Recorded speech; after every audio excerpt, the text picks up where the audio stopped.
Это первый национальный литературный музей, открытый на общественных началах.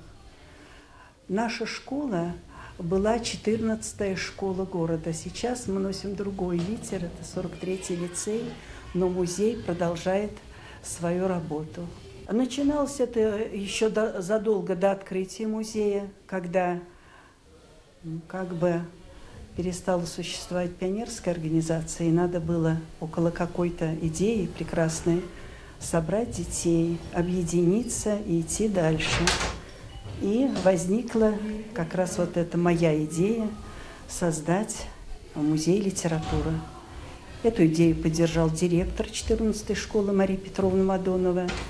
Механический завод нам помог.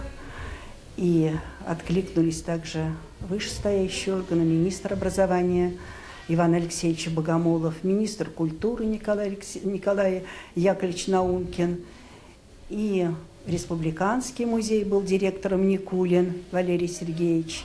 А самое главное, это научное общество детей и учителей, когда мы по экспонатику собирали экспозицию музея.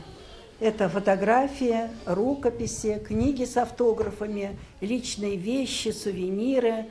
И когда все-таки было уже достаточно экспонатов, мы при помощи музея республиканского и механического завода сумели создать подобие настоящего музея.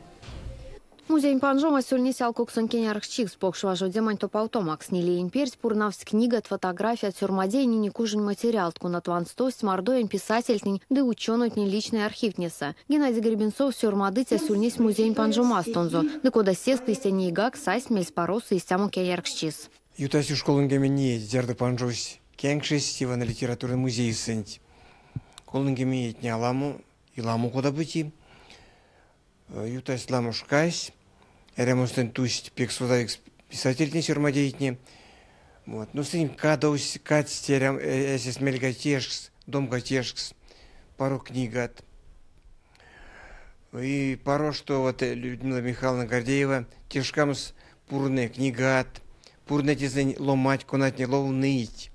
Мерез бажамс лоуном сюрмадомс.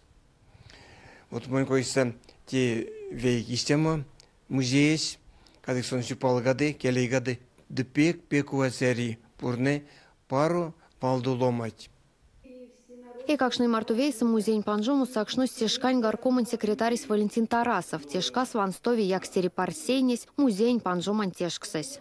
Открытие музея было знаковым событием того времени, и тем более, что именно в школе открывался такой музей. 30 лет. Много ли мало это? Как для века жизненного человека, это как раз тот возраст, когда человек становится уже в определенной мере на тот путь, которым должен заниматься в жизни. Это пора уже и осознания себя и своего дальнейшего жизненного пути. Конечно, ведь литература имеет огромное значение в нашей жизни, хотя в век компьютеризации ребята мало стали читать, но я думаю, это период, который будет пройден, и вернутся ребята наши именно к истокам нашим и литературного творчества, и какое бы она ни имела характер и формат, всегда литература была носителем нашего прошлого и всегда носила с собой идеологический оттенок. Хотели бы мы, не хотели, но больше прошлого века, 90-х годов, они так, что, мол, в жизни нашего общества не должно быть идеологии.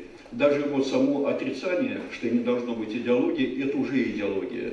Поэтому, как бы то ни было, наше гражданско-правовое, духовно-нравственное и военно-патриотическое воспитание, безусловно, оно должно быть передано именно словом в книге, или же это будет поэзия или это будет проза, неважно что. Самое главное, чтобы мы унаследовали те исторические истоки, которые были переданы нам, сохранить и передать следующим поколениям.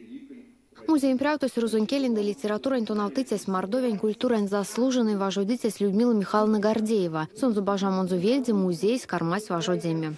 Когда я пришла работать в 14-ю школу, я была очень счастлива. Это была моя удача, окончив пединститут с отличием. Я пришла сюда, в эту школу музеев. В школе 14 это музей Сущинского, музей 208-го авиаполка. И я пришла в эту школу с восхищением, глядя на учителей творческих. Для меня они были примером. И благодаря этому примеру и любви самой к литературе я стала собирать с детьми экспонаты по фотографии, семейных альбомов, по книжечке с автографами. И, конечно, я и основатель, и руководитель этого музея. Музей поддерживает меня, а я стараюсь, чтобы музей был богатый, интересный, разнообразный, чтобы живой был музей как живой организм. Всегда здесь идут встречи, дни памяти, презентации, студенты приходят, курсы Института образования. То есть музей полон людей. Наш музей живой музей. Это кафедра, с которой мы пропагандируем литературу и культуру Мордовии. Поэтому здесь живая связь с писателями. И дети сами начинают писать, и встречи, и на базе музея, и домой ходим к писателям, на работу, пополнение музея идет. И в центре этой работы книга, то, что обязательно нужно молодому человеку. Как говорил Яков Пенясов, главные наши читатели – дети, которые обязательно будут взрослыми. А какими они вырастут, зависит от нас, писателей. Какие мы будем книги создавать, самые лучшие произведения, как раз мы и пропагандируем, и дети у нас читают и знают писателей Мордовии. Музей Сенпурна известит жадулама экспонат экспозиции, сконосяшти зяра пельксты ёвни эрзямокшу литературань виегавто мадонзо. Сёрмадыця книжкини мадо стараськетнин юксо якшин сюлмотнеде. Музей инфонотека суньфанстоит сода их сёрмадыцятнин вагелест. Самыми ценными экспонатами являются книги, в которых представлено устное и народное творчество мордовского народа. Это «Сиежар» Василия Кузьмича Радаева. Это книги авторов, которые переведены на языки других народов. То есть география книги мордовской очень разнообразна. Наши книги читают и в Китае, и в Европе, и в Азии, и в Америке книги мордовских авторов. Они очень ценные, потому что их любит и читает весь мир. Фраскин литературный музей интенсакшны тенжить Саранской школа отнеста Мордовень весь район Тнеста, Истяжа, Оренбургунь, Самара, Пензань область Неста, Алтайн, Йонгсто, Коми, Карелия, Марел, Чувашия, Республика Отнеста, Истяжа Финляндия, Сто Эстония, Сто Ды Венгрия, Сто. Музей слезды от Сельмса, Варштам, Стирин, Мудантлангс, лезды от Ненин, Чаркодимс, Райским Питнечинь.